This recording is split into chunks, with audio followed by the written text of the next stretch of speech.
오늘 우리가 함께 읽으신 본문의 말씀, 특히 앞부분에 그 믿음에 대한 말씀을 하고 계시는데요. 이 본문의 말씀은 어제 우리가 함께 살펴본 그 변화산 사건이라고 부르죠. 그 산에 올라가셔서 예수님께서 변형되신 그 사건 바로 뒤에 나오는 이야기입니다. 실제로 모든 공관복음, 마태, 마가, 누가복음에 다 이렇게 동일한 순서대로 나와 있기 때문에 이것은 그 사건과 연결되는 사건으로 생각할 수가 있습니다. 어제 함께 살펴보았지만 우리가 변화산에서 일어난 일들, 그 일들을 생각했을 때 얼마나 놀라운 일들, 큰 일이 일어났는가 우리가 상상해 볼 수가 있습니다. 예수님과 3명의 제자들이 그곳에 올라갔고 그곳에서 해처럼 빛나시는 예수님의 모습을 보고 그가 모세와 엘리야와 함께 대화하시는 장면을 본 세 제자, 그 입장에서 생각해 보았을 때에 놀라운 영적인 체험을 하고 이제 산을 내려오고 있는 장면을 통해 오늘 말씀이 시작되고 있습니다. 마태복음을 연구하는 학자들은 이렇게들 이야기를 하더라고요. 16장에서부터 15장까지는 그 예수님께서 어떤 분이신지를 나타내시고 또 예수님의 그런 여러 가지 사역들, 기적을 행하시고 또 약한 자들, 불쌍한 자들을 고쳐주시는 그런 사역들을 하셨다면 16장부터는 이제 십자가를 향하여 그 예수님의 고난과 순환을 향하여 가고 있는 모습들을 조명하고 있다라고 이야기를 합니다. 물론 그 16장에는 우리가 살펴보았지만 베드로의 그 고백, 주는 그리스도시요 살아계신 하나님의 아들이십니다라는 고백을 통해서 우리가 큰 가르침을 받게 되었고 거기서부터 마태복음의 그런 흐름들, 가르침의 방향이 바뀐다라고 이야기를 합니다. 그런 관점에서 놓고 보았을 때에 이 변화산 사건을 통해서 예수님이 어떤 분이신지 또 그 하나님의 광채를 비추시는 그 빛 대신 예수님을 바라보았을 때에 이것은 그 3명의 제자들에게 있어서 아주 큰 선물과 같다라고 한 신학자는 이야기를 하는 것을 읽게 되었습니다. 이렇듯이 하나님께서는 우리들의 삶 가운데에서도 큰 은혜를 주시고 또 그 이후에 있을 큰 고난을 대비하시기 위해서 그렇게 해주시는 모습을 볼 수가 있습니다. 그래서 아직 예수님의 그 순환과 고난은 아니지만 산 밑으로 예수님과 그 제자들이 내려가 보니 아주 거기서 소동이 나 있는 모습들을 볼 수가 있습니다. 평행구절인 누가복음을 보시면은 이렇게 이야기를 합니다. 이튿날 산에서 내려갔다. 그래서 아마도 예수님과 3명의 제자는 그곳에서 하룻밤을 지내고 산으로 내려간 것으로 볼 수가 있습니다. 또한 마가복음 9장 14절 말씀을 보시면은 그 어떤 상황이 벌어지고 있는지를 가르쳐주고 있는데요. 큰 무리가 그들을, 여기서 그들은 그 3명의 제자를 제외한 9명의 제자를 가리킵니다. 그들을 둘러싸고 서기관들이 그들과 더불어 변론하고 있더라. 뭔가 작은 싸움이 일어난 것처럼 보입니다. 예수님을 따라간 3명의 입장에서 보았을 때에는 큰 은혜를 누렸지만 나머지 9명의 제자들은 그곳에서 사람들에게 둘러싸여서 아주 어찌 보면 고초를 당하고 있는 듯한 모습을 볼 수가 있습니다.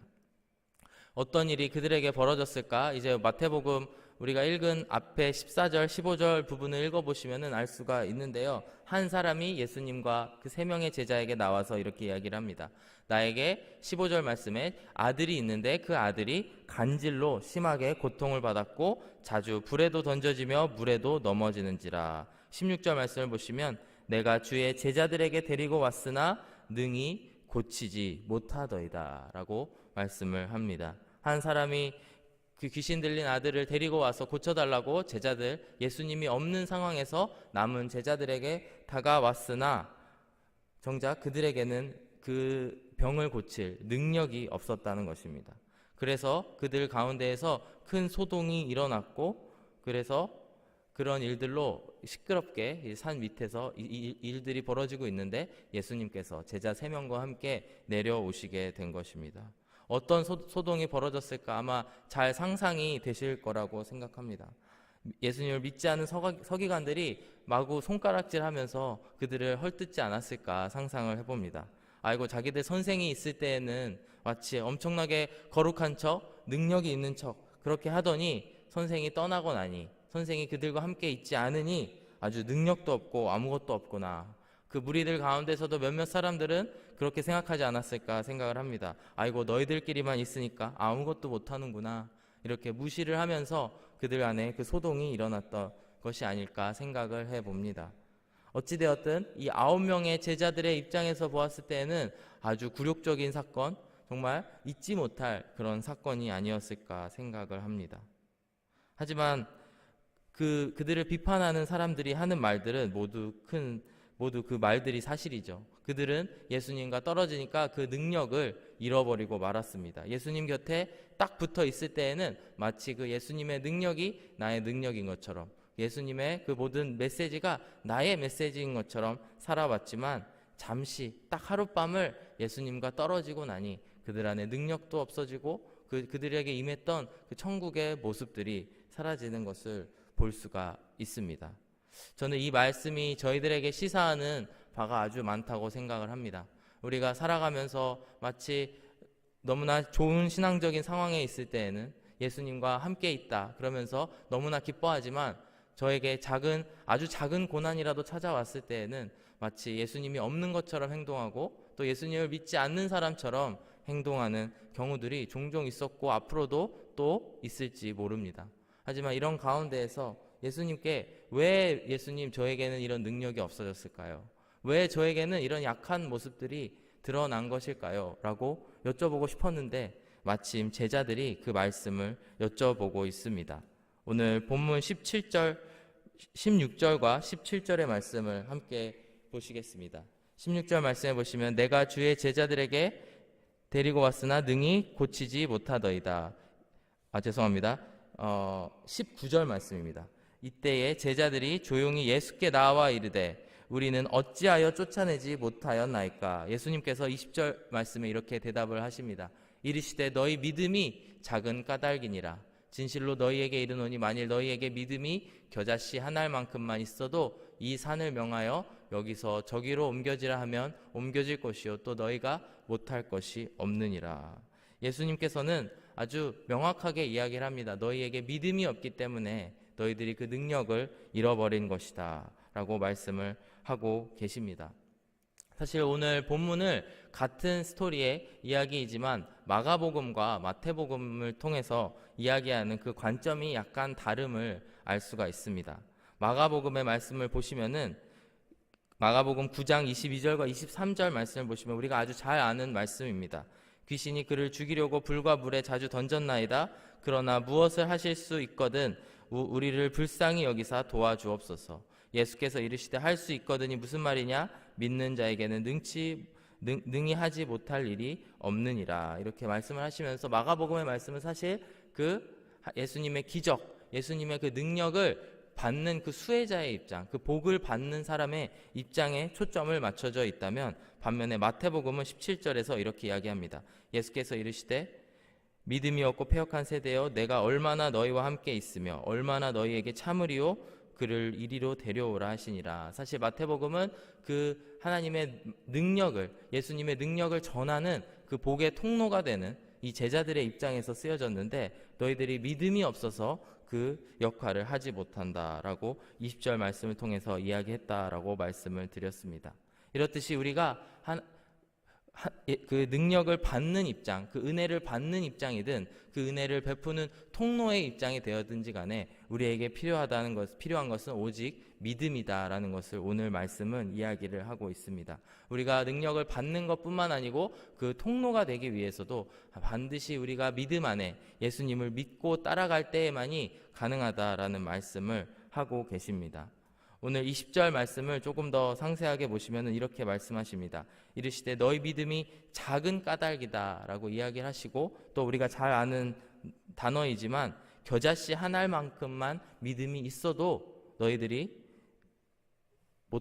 능히 하지 못할 일이 없다라고 이야기를 합니다. 잘 아시겠지만 제가 겨자씨라는 것을 검색을 해봤는데요, 정말 손가락의 작은 점과 같은 그런 씨앗의 크기가 겨자씨만한 크기라고 합니다. 1ml에서 2ml 정도 되는 아주 작은 그런 작은 씨앗이 겨자씨만한 씨앗인데, 그 작은 겨자씨 대비해서 예수님께서는 너희의 믿음이 작다라고 이야기를 합니다. 예수님께서는 작은 믿음을 가진 사람과 또 겨자씨만한 믿음을 가진 사람들을 비교하고 계시는데, 원어적으로 작은 믿음이라고 해석된 이 단어를 놓고 보면은 마치 이것은 믿음이 있는 것처럼 그들의 모습 가운데 보이지만 극심하게 가난한 상태, 마치 아무것도 없는 그 그릇과 같은, 텅 빈 그릇과 같은 모습에 그것을 이게 묘사하고 있는 단어라고 이야기를 합니다.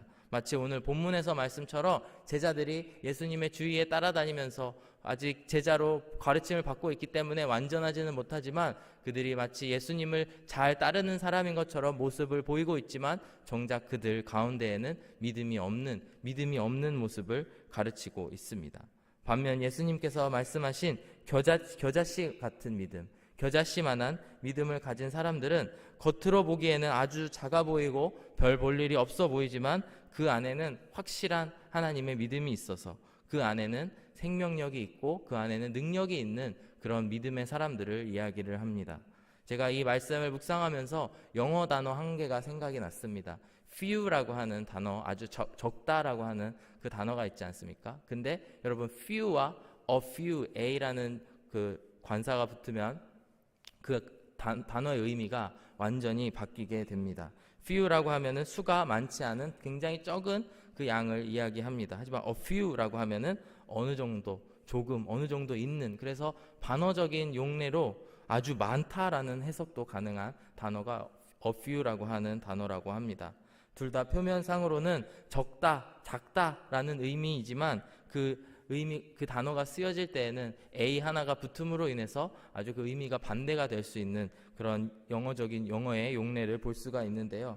마치 우리의 신앙생활을 봐도 이 두 종류의 신앙생활을 제 안에서도 자주 하게 되고 또 그런 모습을 가지고 있는 사람들을 자주 보게 됩니다. 우리가 살아가면서 겨자씨만한 믿음을 가지고 있는 사람들도 자주 보게 됩니다. 겉으로 보기에는 너무나 화려해 보이고 그들을 봤을 때에는 화려해 보이진 않지만 그들의 삶 가운데에는 확실한 생명력이 있고 열정이 있고 하나님을 향한 사랑이 있습니다. 그리고 하나님께서는 그런 자들을 하나님의 그런 사역의 통로로 사용하고 계시는 모습을 볼 수가 있습니다. 반대로 작은 신앙의 모습을 갖고 있는 사람들은 누가 봐도 예수님을 잘 따르는 것처럼 보이지만, 하지만 이야기를 조금 해보면은 그 안에 생명력이 없고 하나님의 능력이 없고 역동성이 없는 그런 신앙인들을 보게 되고 또 그 모습이 또 저의 모습이 되어지기도 합니다. 우리가 살아가면서 어떤 신앙의 모습을 가지고 살아가는지 돌아보는 그런 오늘 하루가 되시기를 주의 이름으로 축복합니다. 저는 목회자로 불러주신 하나님께 굉장히 감사한 마음을 가지고 있습니다. 늘 그 마음에 감사함이 있는데 가장 큰 감사는 저에게 큰 특권을 하나님께서 주셨다라는 생각을 갖고 있기 때문입니다. 그 특권이 무엇이냐면 바로 누군가가 신앙적으로 성장하는 모습을 옆에서 지켜볼 수 있는 그런 특권을 저에게 주신 것에 감사합니다. 물론 꼭 목회자여야만 그것을 바라볼 수 있는 것은 아니지만 확실히 목회자가 되었기 때문에 더 많이 자주 볼 수 있는 것이 특권입니다. 제가 지금 섬기고 있는 청년부에도 이런 겨자씨 같은 신앙을 가지고 있는 청년들이 굉장히 여럿 있습니다. 그래서 그 중에 한 명을 소개를 하고 싶은데, 한우리교회에 처음 와서, 그전에는 예수님을 아예 모르고 살다가 한우리교회에 처음 와서 예수님을 영접하게 되고 이분이 나의 구세주라는 것을 인정하고 영접을 하였습니다. 하지만 그 이후에 여러 가지 예수님을 정말 믿는 것이 옳은지에 대해서 본인이 고민을 하고 신앙적으로 갈팡질팡을 하기도 하였고, 또 이후에 왜 예수 믿는 사람들이 저렇게 살지라는 세상을 바라보는 관점에 대해서도 또 고민을 하던 한 청년이 있었습니다. 최근에 한번 이야기할 기회가 있어서 이렇게 이야기를 하게 됐는데 이런 간증을 하더라고요. 목사님, 요즘은 날마다 성경을 이렇게 한 장씩 읽어 나아가면서 저는 예수님을 매일 밤 만나고 있습니다. 그래서 그 가운데에 늘 제가 자기 전에 성경을 펴서 예수님을 만나는 그 시간이 너무나 기다려집니다. 근데 그 청년의 모습을 살펴보았을 때에 전혀 그 안에는 화려한 행동이나 화려한 모습들, 자랑하는 모습들이 전혀 없는 그런 모습을 보면서 이 자매야말로 예수님을 사랑하는, 예수님을 믿는 정말 작은 겨자씨 같은 믿음을 가진 그런 청년이구나 하는 생각을 하게 되었습니다. 아직 이 청년의 그 삶을 놓고 보았을 때, 삶을 돌아보았을 때에는 그로 인하여 예수님을 믿게 된 사람도 아직 없고, 또 그 열매에 그 겨자씨와 같은 믿음으로 인해 생긴 열매나 그 나무들이 많지 않습니다. 하지만 저는 앞으로 그 한 청년을 통하여서, 작은 믿음을 가진 청년을 통하여서 이 세상에 많은 사람들이 구원을 받고 예수님께로 인도되어지리라고 믿습니다. 마태복음 13장 31절 말씀을 보시면 예수님께서 이렇게 가르쳐 주셨습니다. 천국은 마치 사람이 자기 밭에 갖다 심은 겨자씨 한 알 같으니 이는 모든 씨보다 작은 곳이로되 자란 후에는 풀보다 커서 나무가 되매 공중의 새들이 와서 그 가지에 깃들이느니라. 이 청년 한 사람을 통해서 또 많은 영혼들이 주님께로 돌아올 것을 상상하면서 참 행복한 시간을 보내게 되었습니다. 사랑하는 여러분, 오늘 말씀을 함께 바라보았을 때에 나 자신을 돌이켜보시고 나의 신앙생활을 돌이켜보시는 그런 시간이 되었으면 좋겠습니다. 나의 믿음이 겉으로 보였을 때에는 아주 화려해 보이고 그런 예수님을 따라다니는 사람처럼 보일지 몰라도 그 안에 진정한 예수님께서 말씀하시는 생명으로 뻗어가는, 또 천국을 이끌어내는 그런 믿음이 있는지 없는지 이 시간 돌이켜보셨으면 좋겠습니다. 나의 신앙생활이 너무 길어서, 그래서 그 연차가 너무 오래되어서 이 청년이 경험하고 있는 것과 같이 예수님을 매일 만나는 그런 일들이 있지 않다면 우리가 조용히 주님 앞에 나아가서 다시 한번 말씀과 기도와 또한 섬김으로 나아가야 되는 줄로 믿습니다. 오늘 말씀은 그렇게 도전을 하고 있는데, 이 도전해 주시는 예수님의 말씀 가르침을 마음에 받으시는 저와 여러분들이 되시기를 주의 이름으로 축복합니다.